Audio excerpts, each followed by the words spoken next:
We continue to go through all the deals on deadline day throughout Major League Baseball. We're checking in with Matt Bonaparte from Locked On Blue Jays because they made a deal a little bit earlier on today to shore up their pitching staff after sending off one of their, highly touted prospects at one point back in 2018. So, what was your initial thoughts? Is this like a move that just needed to be made at this point?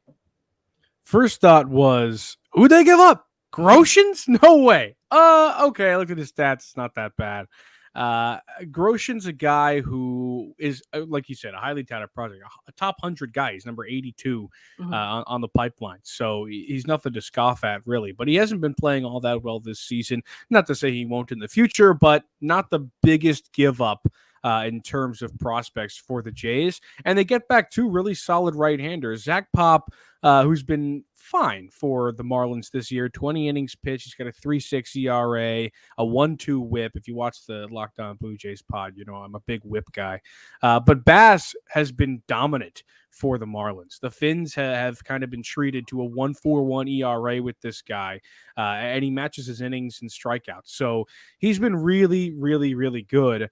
And a guy that I think the Jays should be absolutely pumped about because they've been looking for just this. And he was a Blue Jay in 2020, like that picture shows. They needed a compliment to Yimi Garcia, Adam Simber, and Jordan Romano. I think Blue Jays fans might have expected a bigger name, but they should be looking at this as a huge win for the bullpen.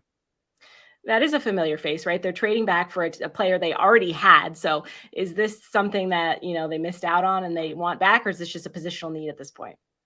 I think it's just a positional need. There were talks about, do they have a reunion with Syndergaard? Is that something that they're interested in doing? I think that the Jays front office is interested in that. I don't know if I am as much as they are, but hey, they need a starter. Yusei Kikuchi has not been cutting it this season. Do they go after and get a guy like Carlos Rodon? I saw a tweet, I think from John Heyman, that said that there are players on the Blue Jays who might not be that happy that teams, namely the Yankees, are going out and making tons of moves, of course, within the division. And they're probably not doing as much as they could be right now, which I think has plenty of merit. But bringing in Bass is good. That is something that they should be happy about. And they still have a couple hours left to make some moves here. Still some big arms on the market. Like I said, Rodon and Syndergaard, two guys they could potentially still get. So there's potential. You mentioned the team definitely needs another starter in there, but does this move help shore up the bullpen as far as you're concerned for the rest of the season? It does. I don't know if it is to the extent that people wanted. I mean, people... Obviously, a fan's expectation is always going to be sky high, and I think a lot of people were going out there saying they need Hader, they need this, they need that. That was never going to happen.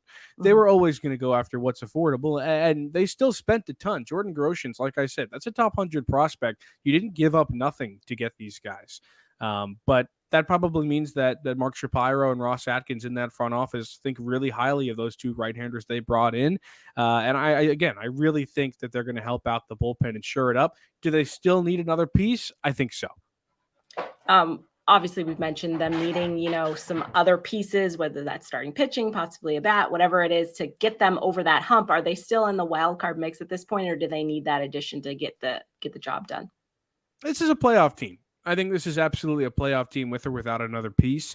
I just don't know if they'll get over the hump. I mean, what is a World Series team every single year other than one that has fantastic bullpen pitching? Every single season, the World Series champion, one thing you can point at is a great bullpen. So if you're going to be somebody that's contending for it, that's exactly what you're going to need. And the Jays know that. They're not stupid. They've won 2 championships. They know that. In 2015, they made it close. They knew it then too.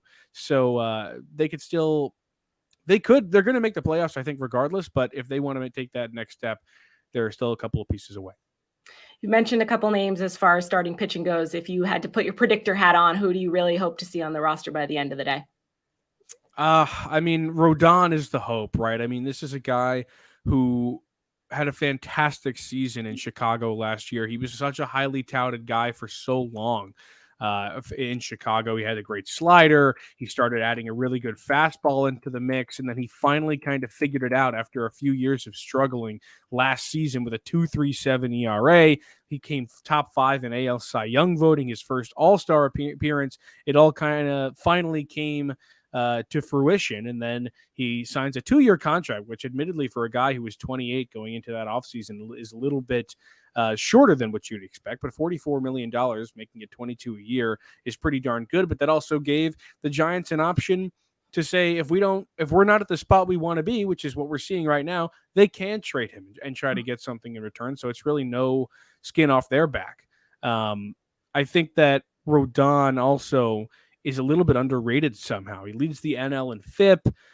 He leads the NL in strikeouts per 9. He's been fantastic and an all-star again this season. So, the other thing you have to think about is if you're going to go out and get him, what are you going to have to give up? And if you had to give up Groshans for those two guys, you're going to have to give up a lot more to get a guy like Rodon. And I don't know how willing the Jays are to part from their good prospects, because what did they do last year? They sent Simeon Woods Richardson and Austin Martin, 2 really highly touted prospects, to Minnesota to get an ace. And Jose Barrios, who signed a 7-year extension, has not been an ace this season. So they kind of whiffed on that. And I don't know if they're willing to do that again. So you can kind of look at them and say, okay, I understand why they might be a little bit prude with their money instead of just firing, going out here, there, and everywhere, because they didn't whiff on Barrios, but he hasn't been this season what they wanted him to be. Obviously, he can regress to the mean next season and be better, but they did certainly whiff. I'm willing to say it on Yusei Kikuchi. Way overspent on him. He's never been good in his career in the majors. I didn't understand the move at the time. I don't understand it now, and now you have to deal with the benefit or the consequences. Thank you. Yes, appreciate that. I know you're getting winded just thinking about it. It's absurd. I know. It's okay. Maybe there's more moves to come. We still got a couple hours left, so hopefully we'll check in with you again when some big time starting pitcher is headed to Toronto. Matt, thank you for joining us. Thanks for having me.